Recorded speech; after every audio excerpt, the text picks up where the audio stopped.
Steve Coates join us here as the Flyers, a very crucial game tonight, Coatesy, as they take on the Carolina Hurricane. But, hey, there's 2 games left in the season, but imperative to pick up points in this one tonight. They got to get this one. Got to have it. Coatesy, how are you? I'm great. How are you guys doing? Good? We are, but we're biting our fingernails over here. We're wondering, come on, can they get us a clinch? Can they make this happen? I got this. I tell you right now, I was up all night with the analytics, the combinations, the permutations, the percentages of all the elements to go into this game, which you know is not true that I did that. But the bottom line is just win. Well, it's sure. simple.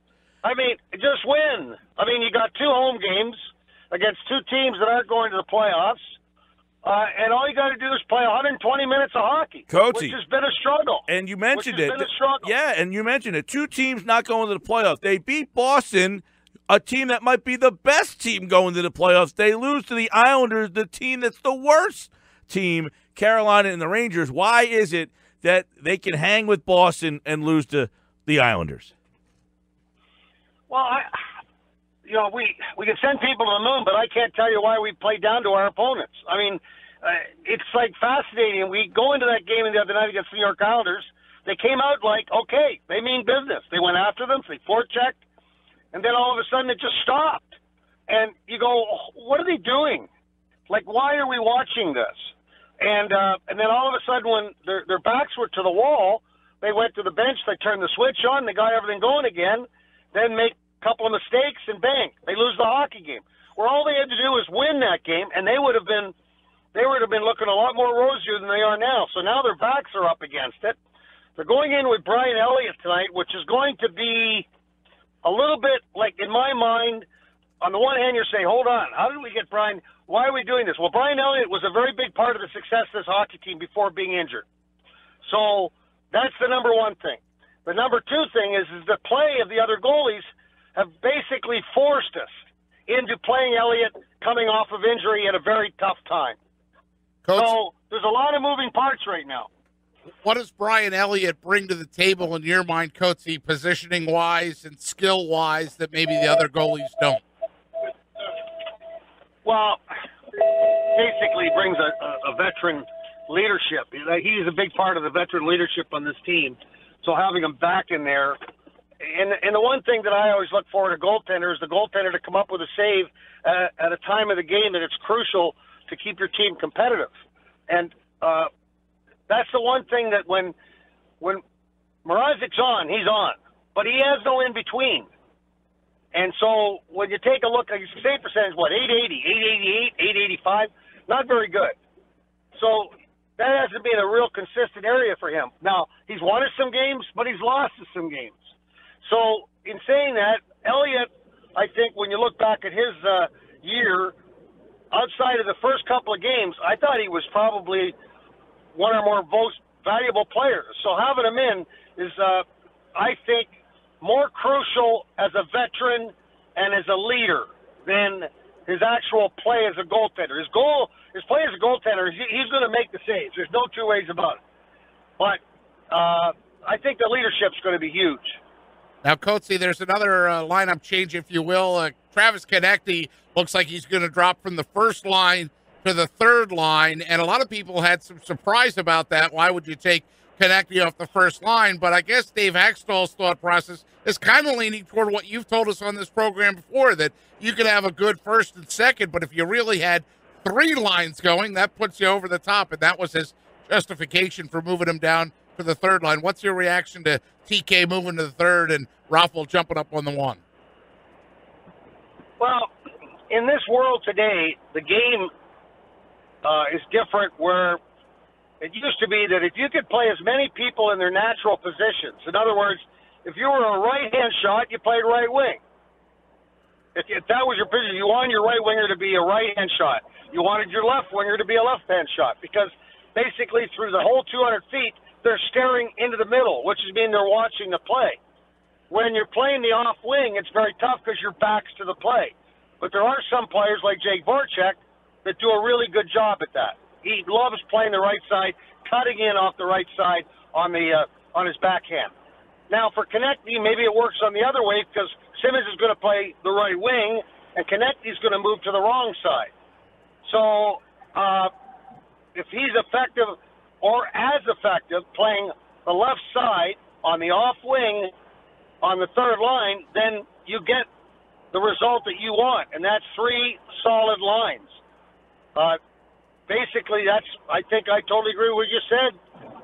Well, I should agree with it because you were agreeing with me. That's so right. Now we both in agreement. Yes, we have an agreement together. So I guess this is the projected lineup, if I'm reading this correctly. Couturier centering Giroux and Raffl, Patrick centering Lindblom and Voracek, Val Filppula centering Konechny on the left and Simmons on the right, and then that fourth line, Lawton's coming back in, Yuri Laterra centering Lawton and Matt Reed. But I really want to ask you, Steve Coates, about the defensemen, because I know that last pairing of Brandon Manning and Radko Gudas has gotten some criticism. What's the latest with Robert Haig? Where is he in the witness protection program? Is he still injured? What's the story there?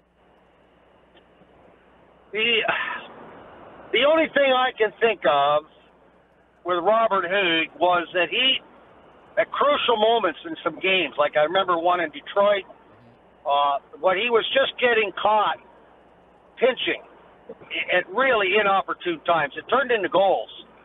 And I thought maybe sitting out one game would have been fine, but now I don't know why, because remember the coach, there's a lot of different things. You got Gordy Murphy's a goalie, defensive coach, so he's going to make his recommendations who makes him feel comfortable. Now, there might be some analytics in there that are telling us that you've got to play these 6 guys. Yeah, we called the manager of the Phillies to get that advice. Well, he hasn't made any mistakes yet today, by the way, Gabe Kapler, but there's still time. It's only the 4th inning. So,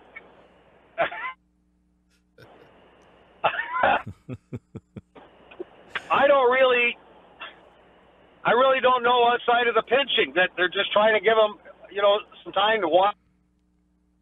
Well, and it's an interesting point. Zach's been very good at this. It's an interesting point you make there, Coatsy, too, because even Provorov, who's arguably or well regarded as one of their best defensemen, he made a mistake on a pinch the other night. So if it could happen to him, then maybe you're a little gun shy to put out a guy that it's happened to a couple times before. Well, you can't, Provorov is so important to this hockey club. I mean, he ranks, he had 28 minutes in a game last week. So if he makes a mistake, that's fine. But Haig was doing it on more than one occasion. The one thing I miss from Haig is he was the leading hitter in the National Hockey League. And that tells you a lot about the league. If you take the leading hitter out of your lineup, we can get away with that. We need a hitter in there. So, but he will definitely be back. Don't worry. Let's get to the playoffs, and there'll be a lot of different things happening with this hockey club. Well, the one costly mistake there in the Islanders game, Coatsy, is that now they can pretty much no longer finish second in the Metro. The best they could do would be to tie at 98 points, but Pittsburgh and Columbus hold those tiebreakers. You think they're worried about that at all, or they just get in? That's like the mantra, just get in. I liken it to a runner in a track and field meet. And you know how they always tell you, if you're in the lead, don't look behind you. Just run. Well, what's different than us right now? Don't look behind you.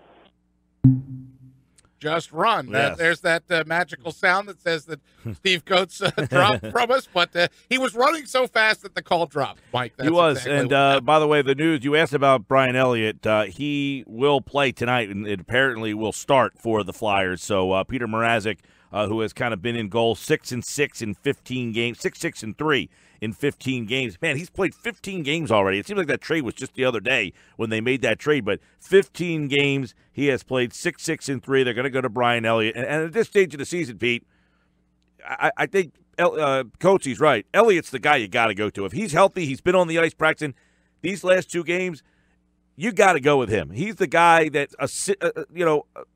seemingly gives you the best chance to win. And look, they call him Moose. He's the guy that had the longest stretch of success when they had their long winning streak. Brian Elliott was in goal for that. I know the players are comfortable with having him back, so you got to give them a chance. Steve Coates is back with us now on the Boardwalk Honda Hotline. Coatesy, the call dropped, but I know what you were saying there. Don't look back, look forward, and just win those hockey games because these next two. In fact, you know what, Steve Coates? I heard that the Rangers are going to start Lundqvist on Saturday. I mean, it's like these other teams that are out of the playoffs are trying to play the role of spoiler for the Flyers. Don't you think? And, the Rangers supposedly is a long-time rivalry, but, it's really cooled off over the last while. But if you remember when the Flyers went to the Stanley Cup to play the Blackhawks, that all started by upsetting the New York Rangers in the last game of the year. That's right. So Lundqvist was that part. Lundqvist is in net that day. I don't think it'd be a surprise to me for them to be thinking, boy, I'd love to be able to get one up on them. So first and foremost, they got to take care of the Hurricanes tonight. Anything about the Hurricanes scare you or should scare you for the Flyers? Well, they're the least penalized team in the year. I mean, the league. So that means that they're not going to make anybody mad. You know what I mean? They don't play with a lot of passion, and it's not been a very good year for them. So you really don't want to get trapped. Yeah, they got which I think they probably. Then Kemp, he's been one of the better players or better goalies in the league for an awful long time, and former Conn Smythe Trophy winner is the most valuable player in the Stanley Cup. So the goalie can make a big difference. You just got to go out and play your game. That's one thing that Hack always says. We don't worry about the other team. We worry about what we do. Well, that's what you're going to have to do tonight. That's what this is about. You've played 80 games to get to this point, to get to what the whole goal is, and that's to get to the playoffs. You got it right on your plate. Go ahead and grab it. We'll see what happens. Tragic number for the Panthers is 3. The Flyers need 3 points in some capacity, and they are in. They could have clinched the other night. They lose to the Islanders, so they'll have to take care of business tonight against the Carolina Hurricane, who have been eliminated from playoff contention. Steve Coates will have the call tonight right here on 97.3 ESPN along with Tim Saunders. He appeared via the Boardwalk Honda Hotline. Thank you so much, Coatesy. Gentlemen, have a great day. Thank you.